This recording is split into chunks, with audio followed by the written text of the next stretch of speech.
Hello, my name is Bhavna and welcome to Alive with Bhavna, a talk where everything is about mindfulness.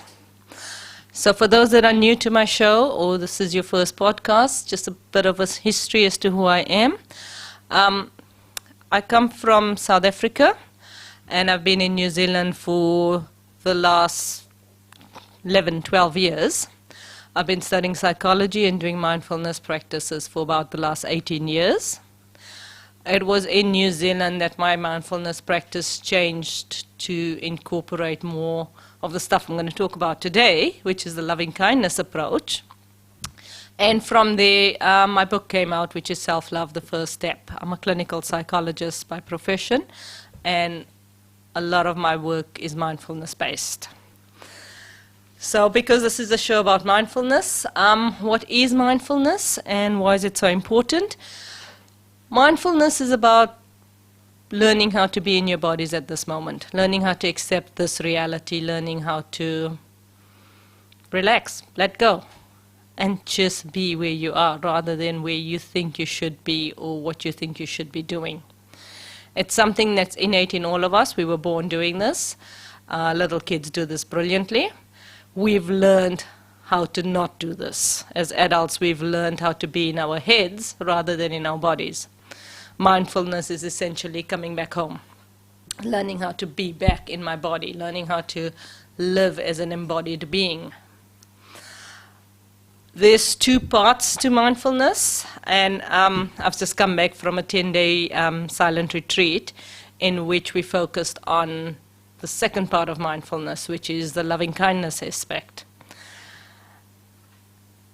And even though I knew about the loving kindness aspect, and like I said, my book evolved from the loving kindness aspect, at some stage I kind of forgot the practice. I kind of stopped doing the practice of loving kindness. I moved more into the theory bits, into the self-love stuff with the psychological aspects of it, rather than the actual heart part of it, the meditation bits. So it was a brilliant retreat for me in that sense of it reconnected me with the loving kindness practice. So in traditional mindfulness, there's two avenues or areas of practice. One is what is traditionally called mindfulness or vipassana or insight meditation. And that's where you're working more on gaining insights into your behaviors, into life, and then working with those insights. Part of the insight meditation is the loving kindness approach, but that is more of a backseat and the insight's more of a front focus. The retreat that I went for was focused more on the loving kindness aspect, and the insights were secondary. It's the first time I've gone on a metta, that's what it's called. Metta is the loving kindness practice. It's the first time I've gone on a metta retreat where I spent 10 days just practicing loving kindness. And initially, I remember when I started my journey in the self-love, my teacher, because I came from a very strict history of mindfulness, vipassana meditation, and in the normal way of doing it, you do your insight meditation, and the last 5 minutes you send loving kindness to whoever you want to send loving kindness to. And when my teacher said, just do 1 hour of metta, just do 1 hour of loving kindness, and I thought, oh my God, you can't do that. 1 whole hour of loving kindness, that's absurd. And yeah, I've just spent 10 days doing exactly that. So for me, the loving kindness, the retreat was about, the title of the retreat was Feeding Love, Feeding Love, Starving Hate. And that's kind of where we come to today's topic.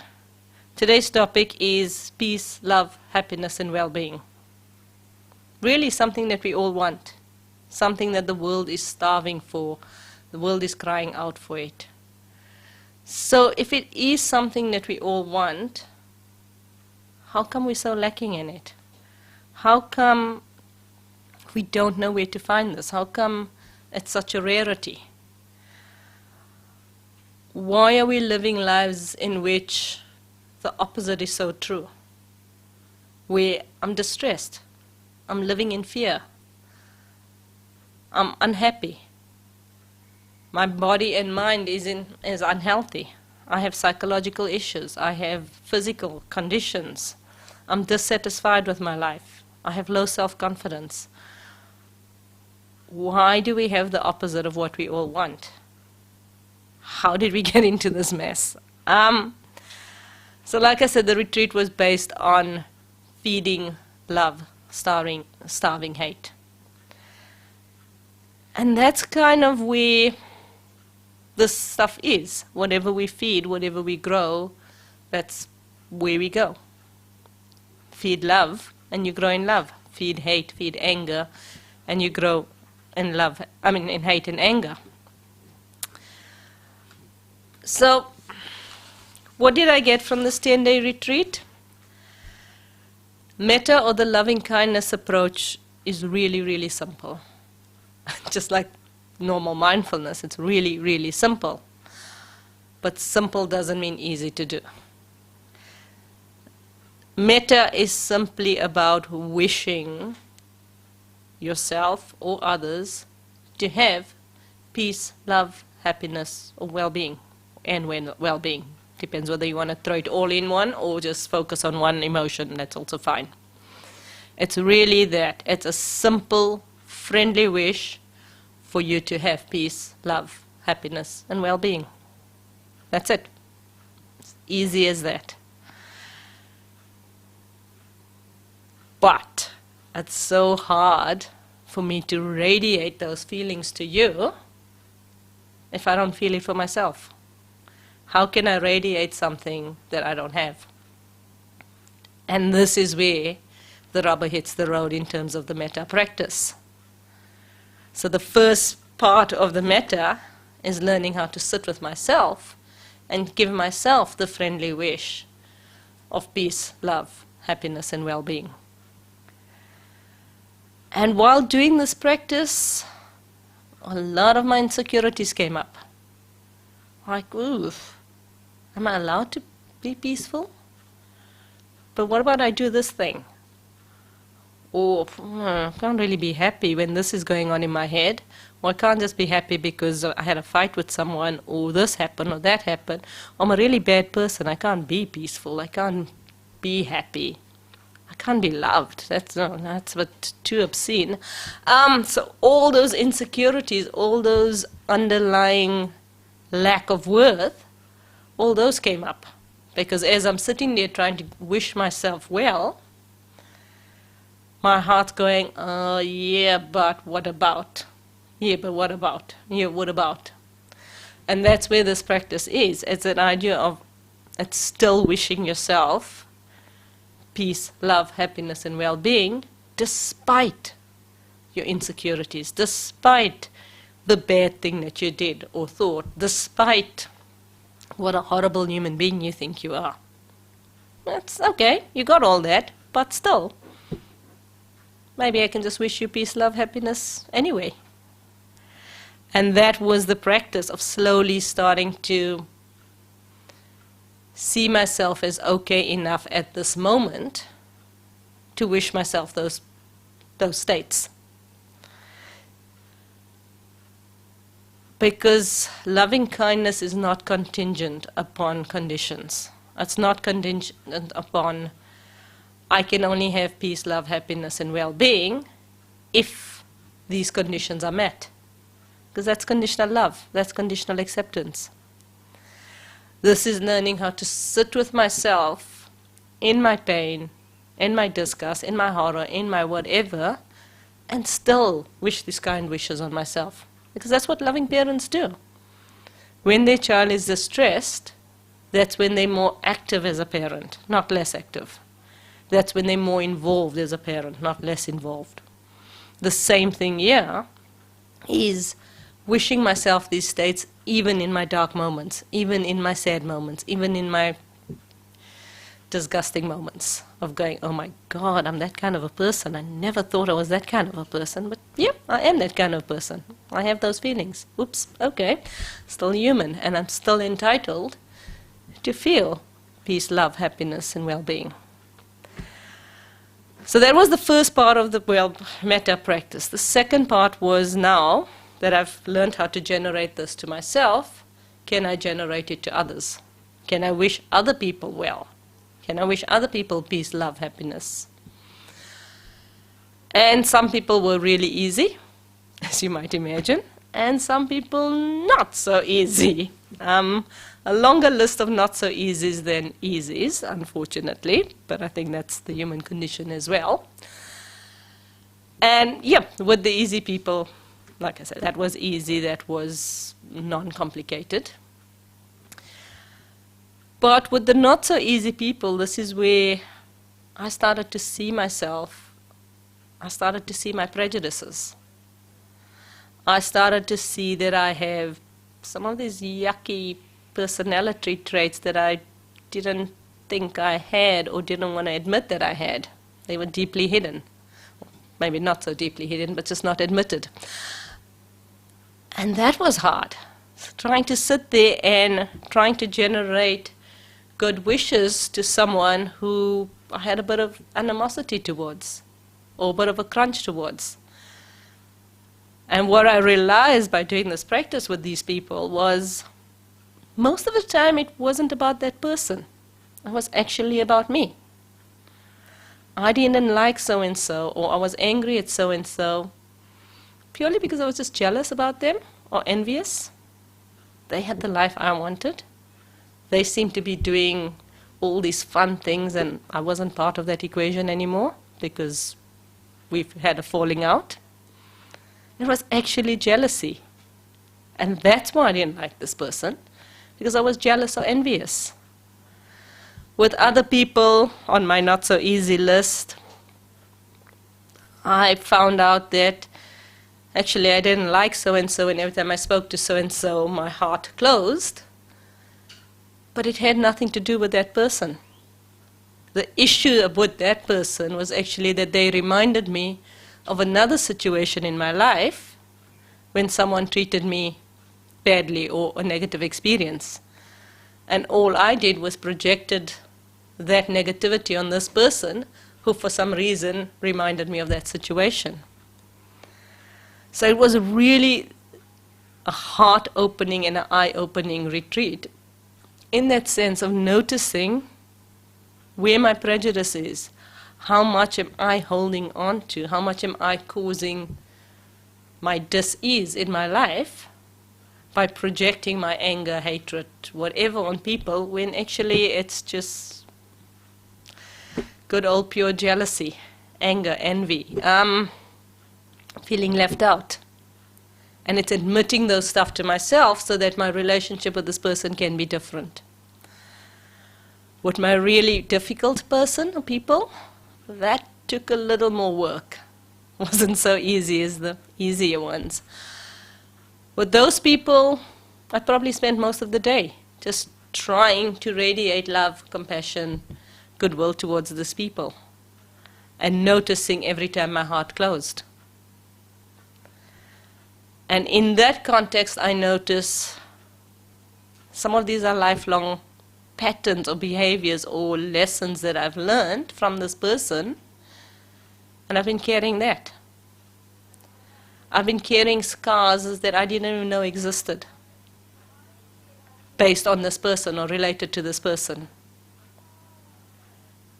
And it was learning how to actually recognize that some of my fears were not my fears. There's something I inherited from my upbringing. I inherited from those around me, or from what I saw from what was happening around me, that I inherited that fear. It was never my fear. I just took it on, I owned it, and I put it on that relationship with that person. So with the not so difficult person, I spent most of my day going, oh my God, I did not know that was there. Oh my God, wow. I really didn't think I believed this. I really didn't think I felt this. And it was clearing those deeply held false beliefs in my heart, in my mind, in my body. And these are belief systems that ruled my life. So, yeah, so that was the retreat. So going back to the question I started with is, If we want peace, love, happiness, well-being, how come we're so miserable? And there's two reasons for that. One is, like I said earlier, whatever we fuel is what we get. Whatever we give our time and energy to is what we get. The world we live in, the media around us, the conversations, the society we live in, is so anger-filled. It's so fear-filled. It's so divided, us and them. And the minute I've created us and them, I obviously have to worry about them because they're not us. They want to hurt me. They want to do something to me. They. It creates a tension in my body in terms of I'm not safe. And that's our dominant conversations. That's what we talk about with friends. We talk about our inadequacies. We talk about our fears. We talk about them. We've become split. And it's easy to have these conversations because they are our dominant discourse. We don't take responsibility. It's not my fault I turned out this way. It's my parents, my upbringing, my childhood. I grew up in apartheid South Africa. Not my fault, I'm racist. It's part of what I was taught from, I don't know, from the time I could speak. Not my fault. We don't take responsibility. We blame the police for death when they're just doing their jobs and chase a suspected criminal. It's clearly the cop's fault if someone dies in that, especially if the criminal dies in that. It's the cop's fault. We don't blame the person where the responsibility lies. The person who stole the car and decided to run. We're very bad with taking responsibility. And the world we live in promotes this division. We're divided on gender, on almost any basis that you can think about. Gender, religion, us, them, where I live, what I do, what colors I wear, what colors I don't wear, what God I believe in. And the sense of them creates fear in me. And my fear means that I protect myself and close myself off. And that creates more fear, and that cycle starts. So the first reason we live in dis-ease is because we water the weeds, not the flowers. We practice every day. We're practicing anger, animosity, distress, so we get really good at it. And the second reason is that it's easier. It's so much easier to be angry, to cut you off, to disown you, to have righteous indignation than to actually see what's happening, to actually own my part of it, to take responsibility and go, ooh, that's what I've done. That's my part of this. This is my role. Like I said, some of my relationships was purely about my jealousy and envy. It's hard to see these things in ourselves. So I'd rather just cut you off and not be reminded that I'm jealous about your life. I'm envious that you got what I don't have. So the second reason is that it's really easy. It's easier to do what we're doing than to actually do the opposite. It's easier for me to be angry than to be vulnerable, because vulnerability does not feel comfortable. We hide, we're so scared of vulnerability. Some people don't even know what to do, let alone how to. I've got one of my clients, he's brilliant at the self-care, he's brilliant at doing all the other stuff, but when he's got strong, deep emotions, he runs. He touches it for 1 second and then he runs. He'll talk about work, he'll talk about this, he'll talk about that, and I'll try to bring him back to the pain. And again, he'll touch it for 1 second before he buggers off. And that's what we do. We're so scared to be vulnerable in front of other people, but even with ourselves. I can't say sorry, because that makes me vulnerable. If I come to you and I'm saying, I'm sorry for what I did, that creates a deep vulnerability in me, a sense of failure. So I can't do that. So that's why we're in this mess. So how to get out of it is to start where you are, to start simple, start with the basics. And it's really that easy. Like the saying goes, if you keep doing the same things, you get the same results. Practice something different, and you get some different results. So it's starting where you are. And that sounds obvious because we can't start from anywhere else. But again, we fight that. We go, no, I'm still a bit messed up in my brain and I still need to practice this and this. Then I can do this practice. I'm not yet in the right place to start. So I'll first waste time doing all this other thing before I can start. Start where you are. You're already in the right place. You don't need anything to start from where you're starting. And the second point of starting is start where it's easy. Start by wishing yourself just one of them, happiness. May I be happy. And feel what that feels like. Feel what that statement does in your heart. Feel that one part of your being that goes, oh my God, I've been waiting for this. I've been starved of this. And sucks it up completely and goes, yes, finally I've got it. And just feed that one part of your body. To hell with the 99% that goes, you don't deserve happiness, you're not worthy of it. Feed that one part and just go for 1 minute a day, may I be happy. And feel what happy feels like in your body. Or if it's too hard to start with you, start with your baby. Start with your dog. And just wish them happiness, well-being. And it's slowly learning how to come out of our little brain of me and my concerns and extending out to others, opening my heart to others. And the more I open, the easier it is to be open. The easier it is for me to see you as me, because that's what we all want. We all want happiness. Some of us are going about it the wrong way. We all want happiness, we all want peace. And that's what the metta practice is about. Me allowing myself to wish myself happiness, peace, joy, and then wish the same for you.